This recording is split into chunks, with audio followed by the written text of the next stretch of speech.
আজ আমরা একটা মাত্র আয়াতকে কেন্দ্র করে এর গভীরে যাব। আমাদের একজন শ্রোতার কাছ থেকেই এই বিষয়টার ব্যাপারে আগ্রহ পেয়েছি আমরা।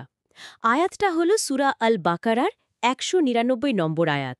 মানে আমাদের আজকের আলোচনার মূল ফোকাসটা হল হজের মতো এত বড় একটা ইবাদতের প্রেক্ষাপটে কিভাবে এই একটা আয়াত সাম্য, বিনয় আর ক্ষমার মতো এত গভীর কিছু বিষয়কে তুলে ধরে। চলুন এর বিভিন্ন স্তরগুলো একটু খুলে দেখা যাক। হ্যাঁ, বিষয়টা খুবই গুরুত্বপূর্ণ। কারণ আসলে এটা শুধু একটা ধর্মীয় বিধান নয়, এর পেছনে একটা বিরাট ঐতিহাসিক প্রেক্ষাপট আছে, একটা গভীর সামাজিক দর্শন আছে। এই আয়াতটা সেই সময় সমাজের একটা অহংকারপূর্ণ প্রথাকে একেবারে ভেঙে দিয়েছিল আর মানুষের মর্যাদার একটা নতুন মাপকাঠি ঠিক করেছিল। এখানে শুধু ইবাদতের নিয়ম নয়, বরং একটা আদর্শ সমাজ কেমন হওয়া উচিত তারও ইঙ্গিত দেওয়া হয়েছে। তাহলে সেখান থেকেই শুরু করা যাক। আলোচনার শুরুতে আমরা আয়াতটা একবার শুনে নিতে চাই। অবশ্যই। আয়াতটি হল সুম্মা আফিদু মিন হাইথু আফাদান নাস ওয়াস্তাগফিরুল্লাহ ইন্নাল্লাহ গফুরুর রহিম। এর বাংলা অনুবাদটি হল, তারপর তোমরা সেই স্থান থেকে ফিরে আসবে যেখান থেকে সকল মানুষ ফিরে আসে, এবং আল্লাহর কাছে ক্ষমা প্রার্থনা করবে। নিশ্চয়ই আল্লাহ ক্ষমাশীল, পরম দয়ালু। অনুবাদটা বেশ সহজ সরল, কিন্তু এর পেছনের গল্পটা নিশ্চয়ই এত সরল নয়। এই কথাগুলো কাদের বলা হয়েছিল, আর কেনই বা বলা হয়েছিল? এখানেই তো এর ঐতিহাসিক তাৎপর্যটা লুকিয়ে আছে। ইসলাম পূর্ব যুগে, মানে জাহিলিয়ার সময়ে, কুরাইশ গোত্রের লোকেরা নিজেদেরকে খুব বিশেষ ভাবত। তারা নিজেদেরকে হুমস বলতো, যার মানে হলো ধর্মীয় বিষয়ে কঠোর। তারা ভাবত যেহেতু তারা কাবার দেখাশোনা করে, তাই সাধারণ মানুষের চেয়ে তারা অনেক শ্রেষ্ঠ।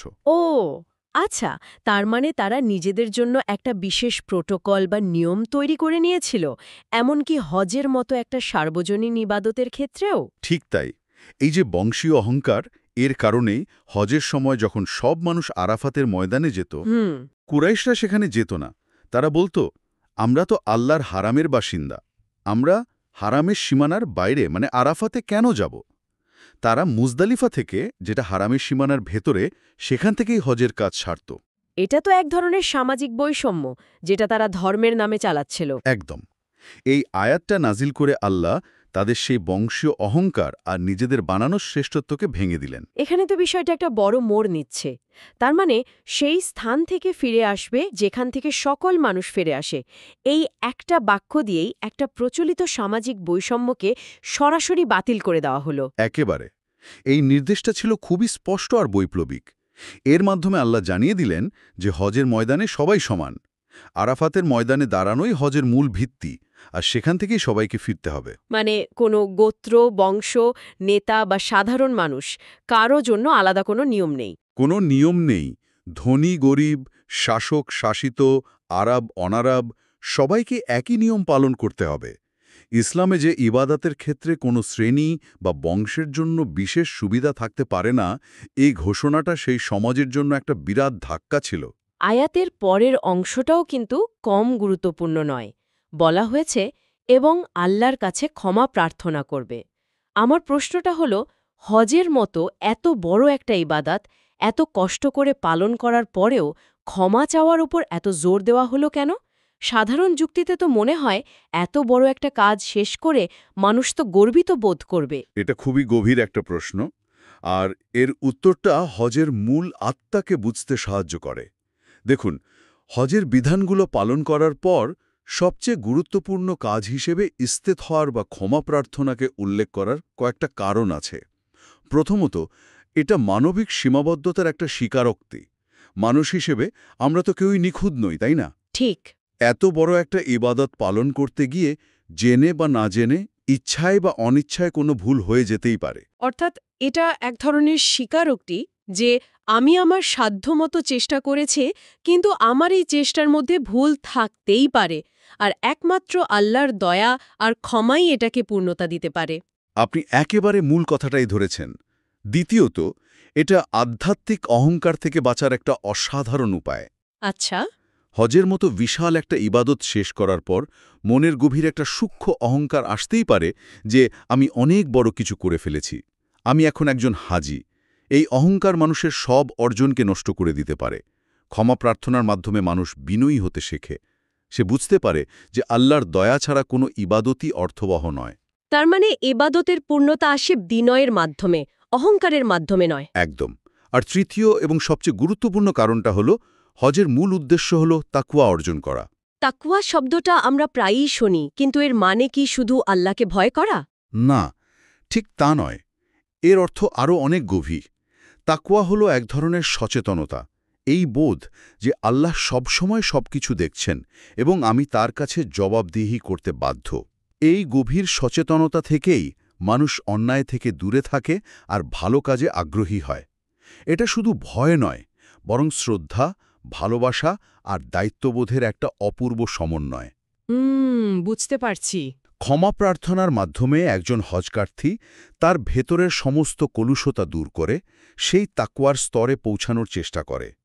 হজ মানেই তো পাপ থেকে পবিত্র হওয়া, আর ইস্তেগফার বা ক্ষমা প্রার্থনা সেই পবিত্র হওয়ার প্রক্রিয়াটাকে সম্পূর্ণ করে। আর আয়াতের শেষ অংশ, নিশ্চয়ই আল্লাহ ক্ষমাশীল, পরম দয়ালু, এই বাক্যটা একজন হজপ্রার্থীর মনে কী ধরনের প্রভাব ফেলে? যখন সে এত পরিশ্রমের পর নিজের ভুল ত্রুটির জন্য ক্ষমা চাইছে, তখন এই আশ্বাসটা নিশ্চয়ই খুব শক্তিশালী। এক বিশাল আশার বাণী আর মানসিক শান্তির উৎস।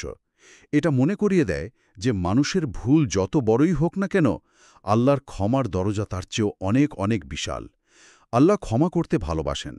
তার বান্দা যখন অনুতপ্ত হয়ে ফিরে আসে, তখন তিনি আনন্দিত হন। একজন মানুষ যখন তার সব দুর্বলতা, ক্লান্তি আর ভুল নিয়ে আল্লাহর সামনে দাঁড়িয়ে ক্ষমা চায়, তখন এই বাক্যটা তাকে নিশ্চিত করে যে তার প্রভু তাকে ফিরিয়ে দেবেন না। হজ শেষে সে যেন সব পাপের বোঝা থেকে মুক্ত হয়ে একটা নতুন জীবন শুরু করার সুযোগ পায়, একদম নিষ্পাপ শিশুর মতো, পরিষ্কার ও নির্মল। এই যে সাম্য, বিনয় আর ক্ষমার কথাগুলো আমরা শুনলাম, আধুনিক জ্ঞান বিজ্ঞানের চোখে এর কি কোনো বিশেষ তাৎপর্য আছে? বিশেষ করে এই যে লক্ষ লক্ষ মানুষ একসাথে একই কাজ করছে, এর কি কোনো সামাজিক বা মনস্তাত্ত্বিক ব্যাখ্যা পাওয়া যায়? অবশ্যই এর বিশ্লেষণ রয়েছে, এবং তা খুবই আকর্ষণীয়। সমাজবিজ্ঞানের দৃষ্টিকোণ থেকে যদি দেখি, হজের সময় যে অবিশ্বাস্য দৃশ্য তৈরি হয়, তা সমাজবিজ্ঞানের একটা গুরুত্বপূর্ণ ধারণা দিয়ে ব্যাখ্যা করা যায়, যাকে বলা হয় লিমেনালিটি। লিমোনালিটি বিষয়টা একটু বুঝিয়ে বললে ভালো হয়। লিমেনালিটি হলো এমন একটা অন্তর্বর্তীকালীন অবস্থা যেখানে মানুষ তার স্বাভাবিক সামাজিক পরিচয়, পদমর্যাদা বা কাঠামো থেকে বেরিয়ে আসে। হজ ঠিক এই কাজটাই করে। ধরুন, লক্ষ লক্ষ মানুষ যখন সেলাইহীন একই সাদা কাপড়ে পরিচিতিহীন হয়ে যায়, তখন তাদের পার্থিব পরিচয়গুলো, কে সিইও, কে কৃষক, কে রাজা, কে প্রজা, এই সব সাময়িকভাবে মুছে যায়। আচ্ছা। এই যে সম্মিলিত অভিজ্ঞতা, এটা তাদের মধ্যে এমন এক গভীর একাত্মবোধ তৈরি করে যা সাধারণ জীবনে প্রায় অসম্ভব। একে সমাজবিজ্ঞানের ভাষায় কমিউনিটাস বলা হয়। পরিচয়ের ঊর্ধ্বে উঠে এক নতুন মানবীয় কমিউনিটি তৈরি করা। অসাধারণ একটা ধারণা। তার মানে এটা শুধু সামাজিক একতা নয়, এটা হলো পরিচয়ের বিলুপ্তি ঘটিয়ে এক বিশুদ্ধ মানবীয় বন্ধন তৈরি করা।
ঠিক তাই। আমি হজের ময়দানে এমন দৃশ্য দেখেছি যা ভোলার নয়। একজন মাল্টি মিলিয়নিয়ার তার পিঠের ব্যাগ থেকে খেজুর বের করে পাশে বসা আফ্রিকার এক গ্রামের সাধারণ মানুষকে খাওয়াচ্ছেন, যার সাথে তার ভাষারও কোনো মিল নেই। তখন এই আয়াত আর কোনো তাত্ত্বিক বিষয় থাকে না, জীবন্ত বাস্তবতায় পরিণত হয়। আধুনিক কোনো মতবাদ বা সভ্যতা এত বড় পরিসরে এমন শক্তিশালী সাম্য আর একত্ববোধ তৈরি করতে পারেনি। আর মনস্তাত্ত্বিকভাবে এর প্রভাব কি? বিশেষ করে ক্ষমা প্রার্থনার বিষয়টা একজন ব্যক্তির মনোজগতে কিভাবে কাজ করে? মনোবিজ্ঞানের দৃষ্টিকোণ থেকে ইস্তেগফার বা ক্ষমা প্রার্থনা মানুষের অহংবোধ বা ইগো কমাতে সাহায্য করে। নিজের ভুল স্বীকার করা এবং তার জন্য অনুতপ্ত হওয়ার অভ্যাস একজন ব্যক্তিকে আরও বিনয়ী আর সহানুভূতিশীল করে তোলে। এটা অপরাধবোধের মতো নেতিবাচক অনুভূতির বোঝা থেকে মনকে মুক্ত করে এবং মানসিক শান্তি ফিরিয়ে আনে। আধুনিক সাইকোথেরাপিতেও তো নিজের ভুল স্বীকার করা এবং তা থেকে বেরিয়ে আসার উপর জোর দেওয়া হয়, তাই না? হ্যাঁ, তা তো বটেই। ক্ষমা প্রার্থনার মাধ্যমে একজন ব্যক্তি তার অতীতের ভুলের বোঝা থেকে মুক্ত হয়, যা তাকে মানসিক স্বাস্থ্যের দিক থেকে অনেক বেশি স্থিতিশীল ও ইতিবাচক করে তোলে। কিন্তু অনেকের মনে এই প্রশ্ন আসতেই পারে যে, জাহিলি যুগের একটা নির্দিষ্ট গোত্রের জন্য নাজিল হওয়া এই আয়াতের আবেদন আজকের দিনে কতটা প্রাসঙ্গিক? এটা একটা চমৎকার প্রশ্ন। দেখুন, যদিও এই আয়াতের একটা ঐতিহাসিক প্রেক্ষাপট আছে, এর শিক্ষাগুলো কিন্তু চিরন্তন এবং সার্বজনীন। হুমস গোত্রের অহংকার ছিল বংশগত শ্রেষ্ঠত্বের প্রতীক। আজকের পৃথিবীতেও কি আমরা বর্ণ, জাতি, অর্থ, ক্ষমতা বা সামাজিক মর্যাদা নিয়ে একই ধরনের অহংকার দেখি না? অবশ্যই দেখি। এই আয়াত শুধু কুরাইশদের অহংকারকেই ভাঙেনি, এটা মানুষের মনের ভেতরে থাকা সব ধরনের শ্রেষ্ঠত্বের ধারণাকে ভেঙে দিয়েছে। তাই যখনই মানুষ নিজেকে অন্যের চেয়ে বড় বা আলাদা ভাববে, তখনই এই আয়াতটা প্রাসঙ্গিক হয়ে উঠবে। এটা শুধু ১৪০০ বছর আগের একটা ঘটনা নয়, এটা মানব প্রকৃতির একটা চিরন্তন দুর্বলতার সমাধান। পুরো আলোচনাটা যদি আমরা এক জায়গায় নিয়ে আসি, তাহলে সূরা বাকারার এই ৯৯ নম্বর আয়াত থেকে মূল কোন কোন বার্তাগুলো আমরা নিতে পারি? এই একটা আয়াত থেকে আমরা কয়েকটি সুস্পষ্ট এবং শক্তিশালী শিক্ষা পাই। প্রথমত, ইসলামে যে কোনো ধরনের শ্রেণী বৈষম্য, জাতিগত বা বংশীয় অহংকার পুরোপুরিভাবে প্রত্যাখ্যাত। আল্লাহর চোখে মানুষের মর্যাদার একমাত্র মাপকাঠি হল তার তাকওয়া বা আল্লাহ সচেতনতা, তার বংশ বা সম্পদ নয়। দ্বিতীয়ত, আল্লাহর এবাদতের নিয়ম সবার জন্য সমান। এখানে কারোর জন্য কোনো ছাড় বা বিশেষ ব্যবস্থা নেই। সাম্যই হল এবাদতের প্রাণ। তৃতীয়ত, ক্ষমা প্রার্থনা বা ইস্তেগফার কেবল একটা ঐচ্ছিক কাজ নয়, এটা এবাদতের পূর্ণতার জন্য একটা মৌলিক এবং অবিচ্ছেদ্য অংশ। এটা আমাদের বিনয়ী হতে শেখায়। এবং আল্লাহর ক্ষমার বিশালতা সম্পর্কেও একটা পরিষ্কার বার্তা তো রয়েছে। সব সময় খোলা। এবং পঞ্চম ও শেষ শিক্ষা হল, হজ মানুষকে পাপমুক্ত হয়ে একটা নতুন জীবন শুরু করার অসাধারণ সুযোগ করে দেয়। এটা একটা আধ্যাত্মিক পুনর্জন্মের মতো, যা ব্যক্তিকে বাকি জীবন সততা ও কল্যাণের পথে চলতে অনুপ্রাণিত করে। অর্থাৎ এই একটা আয়াত আমাদের দেখিয়ে দিচ্ছে যে ইসলাম শুধু কিছু ব্যক্তিগত ইবাদতের সমষ্টি নয়, এটি মানুষের মধ্যে সমতা আর ন্যায়বিচার প্রতিষ্ঠার একটা পরিপূর্ণ জীবন ব্যবস্থা। হজের আসল উদ্দেশ্য হল তাকওয়া অর্জন, আত্মশুদ্ধি এবং আল্লাহর কাছে নিজেকে পুরোপুরি সঁপে দেওয়া। কোনো জাতিগত, পারিবারিক বা সামাজিক শ্রেষ্ঠত্বের ধারণা এখানে একেবারেই মূল্যহীন। এটাই এর প্রকৃত সৌন্দর্য। একদম। হজের বাহ্যিক আনুষ্ঠানিকতার পেছনে যে গভীর আধ্যাত্মিক এবং সামাজিক দর্শন রয়েছে, এই আয়াতটি তারই একটি উজ্জ্বল এবং জীবন্ত দৃষ্টান্ত। আজকের এই গভীর এবং অন্তর্দৃষ্টিপূর্ণ আলোচনার জন্য আপনাকে অনেক ধন্যবাদ। আপনাকেও ধন্যবাদ। আজকের আলোচনা শেষে একটা প্রশ্ন ভাবনার জন্য রেখে যেতে চাই।